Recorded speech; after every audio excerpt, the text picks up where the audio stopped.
பறவை பேரூராட்சி சத்தியமூர்த்தி நகரைச் சேர்ந்த அன்பு காட்டுநாயர் சமுதாய உறவுகளே, உங்களுக்கெல்லாம் இங்கே உங்களையெல்லாம் பார்க்க பாரதிய ஜனதா கட்சியினுடைய மாநில பொதுச் செயலாளரும் தற்பொழுது பாராளுமன்ற வேட்பாளராக உங்கள் முன்னே ஏற்கனவே அடையாளம் காணப்பட்டவருமான நெறியாளர் அண்ணன் ராமசீனிவாசன் அவர்கள் எங்களுடைய ஆதரவை தெரிவிப்பதற்காக இங்கே உங்கள் முன்னால் சிறப்புரையாற்றுவார்கள்.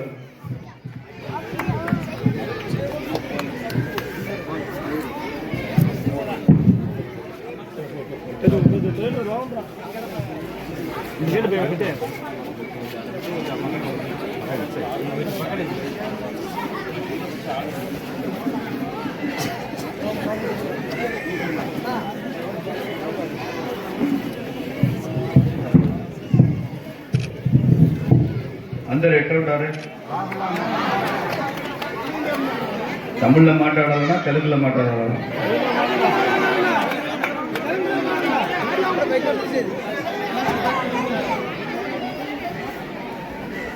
இந்த ஊருக்கு நான் தேர்தல் பிரச்சாரத்துக்கு வந்தேன். ஞாபகம் இருக்கா? இந்த கோயில் முன்னால நின்று நான் பேசினேன். அப்போங்களாம் உங்ககிட்ட ஒரு கோரிக்கை வச்சேன். மச்சுவாணியை ஓட்டு வை, முச்சுவாணியை ஓட்டு வையாக அப்படின்னு சொன்னேன். ஆனாலும் நீங்க மச்சுவாணி ஓட்டு வேயலை.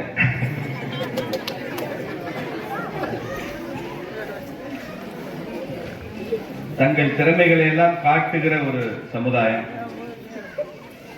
இந்த பகுதியில் ஒற்றுமையை காட்டுற சமுதாயம், தங்கள் போர் குணத்தை காட்டுற ஒரு சமுதாயம், இப்படி அரசாங்கத்துக்கு காட்டு காட்டுன்னு காட்டுற சமுதாயம் காட்டுநாயக்கரா இல்லாம வேற என்ன சமுதாயமா இருக்கு? இது ஒன்ன வச்சே கலெக்டர் முடிவு பண்ணிடலாம் இவங்க காட்டுநாயக்கர் தான். ஏன்னா இவங்க ஒற்றுமையை காட்டுறாங்க, போராட்ட குணத்தை காட்டுறாங்க, தங்கள் பாரம்பரியத்தை எல்லாம் காட்டுறாங்க. ஐயா கோபால் நேரு ஐயா அவர்கள் சொன்ன மாதிரி இழந்த பழம்னு பேர் வச்சாலே காட்டுநாயக்கர் தான் அர்த்தம். அதனால அதை புரிந்து கொண்டு இந்த போராட்ட களத்தில் காட்டுநாயக்கர் சமுதாய சகோதர சகோதரியோடு இருக்க வேண்டும் என்பதற்காகத்தான் இந்த பாரதிய ஜனதா கட்சி சார்பாக நாங்கள் இங்க வந்திருக்கோம். இது அரசியல் பண்றதுக்கு இல்லை, ஓட்டு வாங்குறதுக்கு இல்லை. இதை கேள்விப்பட்டு எங்கள் பாரதிய ஜனதா கட்சியினுடைய மாவட்ட செயலாளர் இங்கே வந்திருக்கார், ரமேஷ் கண்ணன் இருக்காரு, மண்டல் தலைவர் ஜெகநாதன் அவர் வந்திருக்காரு, வீராங்கன் காட்டுநாயக்கர் சமுதாயத்தினுடைய தலைவர் அவர்கள் இங்கே இருக்கார், அவருக்கு நமது வணக்கங்கள். எஸ்டி மக்களுடைய தலைவராக இங்கே அழகர் பாண்டி இருக்காரு, வணக்கம். பிஜேபியில ஒரு எஸ்டி அணி இருக்கு, பழங்குடி அணி, அதுக்கு தலைவரா என்.கே. முருகன் இருக்காரு. எஸ்டி அணியினுடைய பொதுச் செயலாளர் முத்துகிருஷ்ணன் இங்க வந்திருக்காரு. மாவட்ட பொறுப்புல இருக்கிறாங்க சின்னையா, பழனிசாமி, சின்னசாமி, பாண்டி, அரசன் பாண்டி, அழகன் பாண்டி, இப்படி நிறைய பேர் பொறுப்புல இருக்காங்க. சிவாஜி வந்திருக்காரு, முத்துலட்சுமி அக்கா வந்திருக்காங்க. எல்லாவற்றுக்கும் மேலாக ஐயா சமுதாயத்தினுடைய மிக முக்கிய பிரமுகராக இருக்கக்கூடிய மரியாதைக்குரிய கோபால் நேரு அவர்கள் வந்திருக்காரு. உங்க எல்லாருக்கும் எனது வணக்கங்களை தெரிவித்துக் கொள்கிறேன். இது ஒரு சிக்கலான காலகட்டம் தான். தொட்டிய நாயக்கர் அட்ட சர்டிபிகேட் we become MBC. காட்டு நாயக்கர் చెప్పితే షెడ్యూల్ ట్రైబ్ పళంగుడి. ఇప్పుడు మనకు ఏం కావాలా? కాటు నాయకర్ సర్టిఫికేట్ కావాలి. నాయకన్ తీసిందారా? ఏర్కనే తీసిందారు. మీరన్నీ ఇట్లా పోరాటాలు ఉండాలని తెలిసి కలెక్టర్ చేత ఉండే మాట్లాడుతుంది బీజేపీ కక్షి సార్గా. அரசாங்கம் பேர் சேர்த்து குக்க கூட குறைச்சிంది. కుక్క కూడా ఈ గవర్నమెంట్ పైన అంత బాగుంది.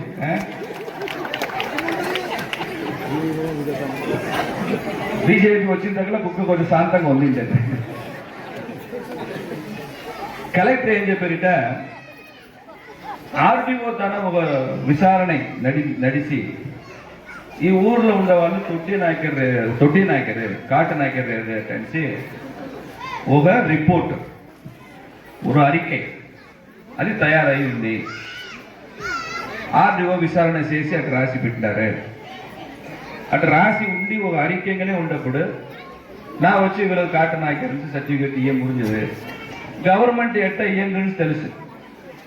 గవర్నమెంట్ అట్టదా ఇయ్యండి. ఇప్పుడు అయ్యండి నన్ను కూడా నసా తెలుసు. గవర్నమెంట్ ఇట్టదా ఇయ్యండి. అధికారి அறிக்கை రిపోర్ట్ మనం ఏం చెప్పమంటే వీళ్ళు కాటు నాయకరా తొట్టి నాయకరా అని తీర్మానం செய்கிற அதிகாரம் நீங்க అని చెప్పం. మనం அரசாங்க அதிகாரி மாதிரிதான் உங்க அதிகாரம். நான் காட்டு நாயக்கன் நான் தானே சொல்லணும், நீ எப்படி சொல்லுவேன்? எங்க அப்பா இவன் தான் நான் தானே சொல்லணும், நீ எப்படி சொல்லுவேன்? எங்க அம்மா இவங்க தான் நான் தானே சொல்லணும், நீ எப்படி சொல்லுவேன்னு கேட்கிறோம். இது ஒரு மக்கள் திரள் மக்கள் கூட்டத்திற்கு இருக்கிற உரிமை. அதை அரசாங்கம் ஏற்றுக்கொள்ளும். இப்ப அரசாங்கத்திட்ட நம்ம என்ன கோரிக்கை வைக்கிறோம்? என்னை காட்டு நாயக்கர்னு சொல்லுன்னு சொல்லி கோரிக்கை வைக்கல. நீ என்னை தொட்டிய நாயக்கர்னு தப்பா சொல்ற, உன் தப்ப நீ திருத்திக்கன்னு சொல்ற அரசாங்கத்துக்கு. அவ்வளவுதான். உன் தப்ப நீ திருத்திக்கோ. நெஞ்சல காட்டு நாயக்கர்னு சொல்லுன்னு சொல்லவில்லை, மாத்தி சொல்ற பேரை. இதுதான் அடிப்படை. இதுல தொட்டிய நாயக்கர்னா எம்பிசில வந்துடும், காட்டு நாயக்கர்னா தான் ஷெட்யூல் ட்ரைப்ல வரும். ஷெட்யூல் ட்ரைப்னா தான் நம்ம பிள்ளை குட்டியெல்லாம் படிக்க முடியும்.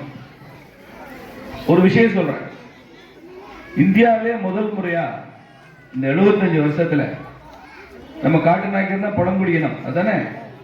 75 வருஷத்துல ஒரு பழங்குடி இன பெண்மணியை இந்தியாவின் ஜனாதிபதியாக ஆக்கியவர் ஐயா நரேந்திர மோடி. 75 வருஷத்துல அப்படி யாரும் இல்லை, முதல் முறையா. ஜார்க்கண்ட்ல சத்தீஸ்கர்ல ஒரு பழங்குடி இனத்தவரை முதலமைச்சராக்கி அழகு பார்த்துக் கொண்டிருக்கிறோம் பாரதிய ஜனதா கட்சி தான், பிஜேபியில தான். ஒரிசாவுடைய முதலமைச்சர் ஷெட்யூல் ட்ரைப், பழங்குடி இனம். இப்படி பழங்குடி சமுதாயத்திற்கு அதிக முக்கியத்துவம் கொடுக்கிற ஒரு கட்சிங்கிறதால தான் நான் சந்தோஷமா உங்களை பார்த்து பேச வந்திருக்கேன். ஆனா இது அரசியலுக்காக நான் இந்த சொல்லல, ஓட்டுக்காக தான் வரல. ஓட்டு போடுறோமோ போடலையோ, நீங்க எம்பி எம்எல்ஏ ஆக்குறீங்களோ ஆக்கலையோ, எப்போதுமே இந்த மக்களோடு இருக்கிற கட்சி பாரதிய ஜனதா கட்சின்னு மறுபடியும் சொல்லிவிட்டு போகத்தான் வந்திருக்கேன். அடிக்கடி நான் வர முடியாட்டி கூட ரமேஷ் கண்ணா வருவாரு, ஜெகநாதன் வருவாரு, இங்க இருக்கிற நிர்வாகிகள் அவங்க கூட தான் இருப்பாங்க. அதனால இந்த பிரச்சனையை கட்சி அரசியல் தாண்டி பிஜேபி இதை முக்கியமான பிரச்சனையாக எடுத்துக்கொண்டிருக்கிறது. அரசாங்க தரப்புல என்ன சொல்றாங்க, வரக்கூடிய 13ஆம் தேதி அவங்க ஒரு அப்பீல், அதுக்கு ஒரு கமிட்டி இருக்கு, அது வச்சிருக்காங்க. அவங்க என்ன சொல்றாங்க, இந்த ரிப்போர்ட் சரியா தப்போ தவறே நடந்ததா இருந்தா கூட அதை எப்படி சரி செய்ய முடியும்னா 13ஆம் தேதி நடக்கிற கமிட்டி கூட்டத்தில் போய் நீங்க தப்பா சொல்லிட்டீங்க தொட்டிய நாயக்கர்னு, நாங்கெல்லாம் காட்டு நாயக்கர்னு, நம்மகிட்ட நிறைய ஆதாரங்கள் இருக்கு, வண்டி வண்டியா இருக்குல்ல, எல்லாத்தையும் ஆதாரம் இருக்கு, அதெல்லாம் வச்சு நம்ம கொடுத்து நீங்க காட்டு நாயக்கர்னு எங்களுக்கு சர்டிபிகேட் கொடுக்கணும், அரசாங்கம் தன் தவறை திருத்திக் கொள்ளணும்னு சொல்றதுக்கு நம்ம 13ஆம் தேதி போறோம். 13ஆம் தேதி நாம எல்லாம் போறோம். நம்ம கூட பாரதிய ஜனதா கட்சியினுடைய வக்கீல்களும் உடன் வருவார்கள் என்பதை நான் இங்கே தெரிவித்துக் கொள்கிறேன். பிஜேபி சார்பாக இதை முக்கியமாக எடுத்துக்கொண்டு நிர்வாகத்துடன் பேசக்கூடியவர்களை உடன் அனுப்பி வைப்போம். முடிஞ்சா நானே வருவேன். அப்படி 13ஆம் தேதி அந்த நடத்தணும். ஏற்கனவே நான் கலெக்டர்கிட்ட பேசினப்போ 22 பேர் அந்த அப்பீலுக்கு போறதா சொன்னாங்க. இங்க இருந்தே எல்லாரும் வர முடியாட்டி கூட இந்த 22 பேர் போவாங்க. இது அரசாங்க நடைமுறை. அடுத்த கட்டமா ஒருவேளை இந்த மதுரையில் இருக்கிற இந்த கமிட்டி நமக்கு நீதி கிடைக்கவில்லை என்றால் மாநில அளவில் ஒரு கமிட்டி இருக்கு சென்னையில், அங்கே நம்ம மேல்முறையீட்டுக்கு போலாம். அங்கே இதை நாம சொல்லும் போது இந்த தவறுகள் நிச்சயம் திருத்திக் கொள்ளப்படும். மாவட்டத்திலேயே நமக்கு காட்டு நாயக்கர் வழங்கல, சென்னைக்கு போறோம், மாநில அளவு கமிட்டிலையும் நமக்கு கிடைக்கல, இதுக்கே 2-3 மாசம் ஆச்சு, நமக்கு நீதி கிடைக்கல. அப்ப என்ன செய்யறதுன்னு ஒரு கேள்வி வரும். அப்போ நமக்கு அதுக்கப்புறமும் 2 வழி இருக்கு. ஒன்னு, மத்தியில டெல்லியில ஐயா மோடி அவர்கள் நியமித்த ஷெட்யூல் ட்ரைப் கமிஷன் இருக்கு, பழங்குடி மக்கள் ஆணையம். அது ரொம்ப பவர்ஃபுல். நான் இந்த சமூகத்தின் பிரதிநிதிகளை நான் ஷெட்யூல் ட்ரைப் ஆணையத்திற்கு நானே அழைத்து செல்றேன். டெல்லிக்கு நானே கூட்டிட்டு போறேன். அங்கே போய் நம்ம கோரிக்கைகளை சொல்லி அங்கிருந்து மாநில அரசுக்கு அவங்க தகவல் கொடுத்து இது என்னன்னு கேட்டு விசாரிக்கிறப்போ மாநில அரசு கூடுதல் அக்கறையோடு இருக்கும். எல்லாத்தையும் தாண்டி நீதிமன்றம் இருக்கவே இருக்கு. நம்ம சமூகத்திலே வழக்கறிஞர்கள் இருப்பாங்க. இந்த சமுதாய பெரியவர்கள் சார்பாக நீதிமன்றத்தில் ஒரு ரிட் ஃபைல் பண்ணி இதுல ஒரு அநீதி நடந்திருக்கு, இவங்களை சரி செய்து இவர்களை காட்டு நாயக்கன்னு வாங்கி கொடுக்கணும், நீதிமன்றத்தில் வழக்கு போட முடியும். மதுரையிலே ஹைகோர்ட் பெஞ்ச் இருக்கு. அதுக்காக எந்த கஷ்டம் பட வேண்டாம். அதற்கான அப்படி நீதிமன்றம் போக வேண்டியது இருந்தால் முழு நீதிமன்ற செலவையும் பிஜேபி கட்சி ஏற்றுக்கொள்ளும் என்பதை உங்களுக்கு செலவில்லை. முழுக்க வக்கீல்கள் வச்சு அதை நான் ஏற்றுக்கிறேன். அந்த உறுதிமொழியை நான் இங்க உங்களுக்கு கொடுக்குறேன். அப்பையும் நடக்கல, என்ன பண்றோம்? ஒரு பேச்சுக்கு சொல்றேன், நடந்துரும். ஒரு பேச்சுக்கு சொல்றேன், அப்பையும் நடக்கலைன்னா என்ன செய்யணும்? அதுக்கப்புறம் ஒரு 2-3 மாசம் தான் நீங்க பொறுத்திருக்க வேண்டியிருக்கும். 2026 தமிழ்நாட்டில் பிஜேபி ஆட்சிக்கு வரப்போகுது. 26 வந்தோடனே முதல் தீர்மானம், முதல் கையெழுத்து இவங்க காட்டுநாய்க்கிற தீர்மானத்தில் கையெழுத்து போடுவோம். அந்த கோப்பை பிஜேபி செய்து கொடுக்கும் என்ற உறுதிமொழியும் நான் இந்த மேடையில சொல்லிக்கிறேன். அவ்வளவு தூரம் காத்திருக்க வேண்டிய அவசியம் இருக்கு. இது சீக்கிரமே முடிஞ்சிடும். நாம சரியாக நமது வாதங்களை ஆதாரங்களை வைத்தால் 13ஆம் தேதி நடக்கிற இன்னும் 2-3 நாள்ல, இன்னைக்கு 9ஆம் தேதி, இன்னொரு 4 நாள்ல நடக்கிற அந்த கமிட்டி கூட்டத்திலே இது சரியாகிவிடும் என்று நான் நம்புறேன். ஏன்னா இன்னைக்கு கலெக்டர்கிட்ட நான் பேசினதுல அவங்களும் அந்த கமிட்டி கூட்டத்துக்கு வந்து அதை சொல்லி அதை அப்பீல் பண்ணாதான் சார் செய்ய முடியும். ஏன்னா ஆல்ரெடி ஒரு ரிப்போர்ட் இருக்கு. அதுல அதை வைத்துக்கொண்டு நாங்கள் நிர்வாகத்தில் முடிவு செய்ய முடியாது, அப்பீல்ல தான் முடிவு செய்ய முடியும். அதனால தயவு பண்ணி அவங்க இங்க வரணும் என்ற கோரிக்கையும் அவங்க வச்சிருக்கிறாங்க கலெக்டர். அரசு நடைமுறை அதுதான். இதுல முழுக்க பாரதிய ஜனதா கட்சி இந்த காட்டுநாயக்கர் சமுதாயத்துடன் ஒவ்வொரு சகோதர சகோதரியுடன் நாம் பயணம் செய்ய தயாராக இருப்போம். இவர்கள் காட்டுநாயக்கர்கள் தான் என்பதில் பிஜேபிக்கு எந்த விதமான குழப்பமும் இல்லை என்பதையும் நான் இங்க சொல்றேன். நம்ம பிஜேபி அதை சொல்லுவோம், டெல்லி வரைக்கும் இதை எடுத்து சொல்லுவோம். இப்ப நமக்கு முன்னால 2 விஷயம் இருக்கு. நான் 2யுமே உங்ககிட்ட சொல்றேன். அப்புறம் நீங்க சமுதாயமா கூடி முடிவு பண்ணி மீறு ஏன் ஜெயாலான்னு மீறே முடிவு செய்யணும். சரியா? ஒட்டி మనకి పోరాటాన్ని 13వ తేదీ దాకమో 20వ తేదీ దాకమో మనకు సాధారణంగా నీతి దొరికేదాకా నిలవద్దు. தொடர்ந்து ஃபைட் செஞ்சு விட்டா நிலவுடு, தொடர்ந்து ஆர்ப்பாட்டம் போராட்டம் அடுத்தடுத்து செஞ்சுட்டே போயிடுது. ఇది ఒక అడుగుముறை சேர்த்தா அட்ட మీరు முடிவெடுத்த we will be with you sir, நாங்க உங்க கூட இருப்போம். தொடர்ந்து போராடுவது என்ற முடிவை எடுத்தாலும் பாரதிய ஜனதா கட்சி உங்களுடன் இருக்கும்.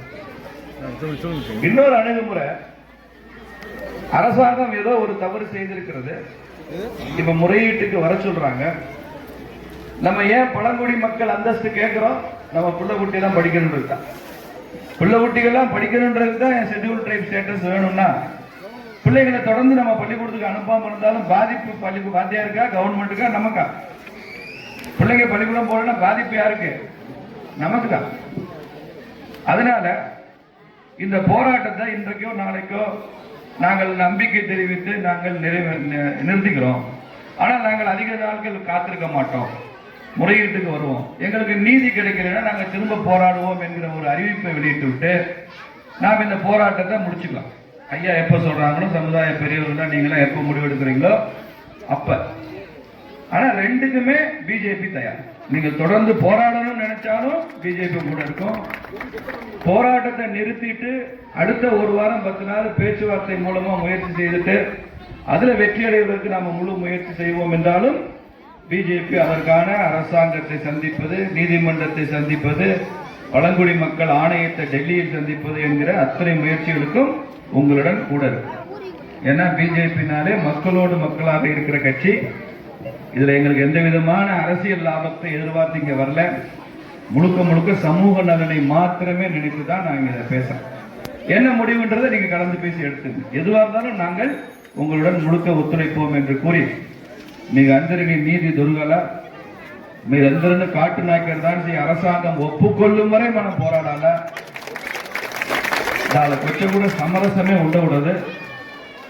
ఈడ పోరాట కళాల్లో ఉండే ఒవ్వొరువరిని நான் வாழ்த்துக்கள்னு చెప్పి நிறைவு చేసుకుంటా నా మాట్లాడిన తెలుగు మీకు పురుజునా నాకు పురుజునా ఎందుకంటే నాకు తెలుగు మాట్లాడి ఇంత వస్తే మా అమ్మ ఉయర్తానే ఉండదాకా మా అమ్మ తాను మాత్రం తెలుగు మాట్లాడుతుంది வெளியில் நான் இந்த తెలుగు మాట్లాడిన అనుభవం లేదు మా అమ్మ చచ్చిపోయి 10-15 ವರ್ಷాలు దాని దగ్గర నాకు తెలుగు నిలివేసి మాట్లాడತೀನಿ ఇప్పుడు మిమ్మల్ని చూసినాక మా అమ్మను చూసిన గమనం వచ్చింది దాని దగ్గర తిప్పి ఆ తెలుగు నాకు వచ్చి కొంచెం వచ్చి పర్వాలేదు కదా భారత్ మాతాకి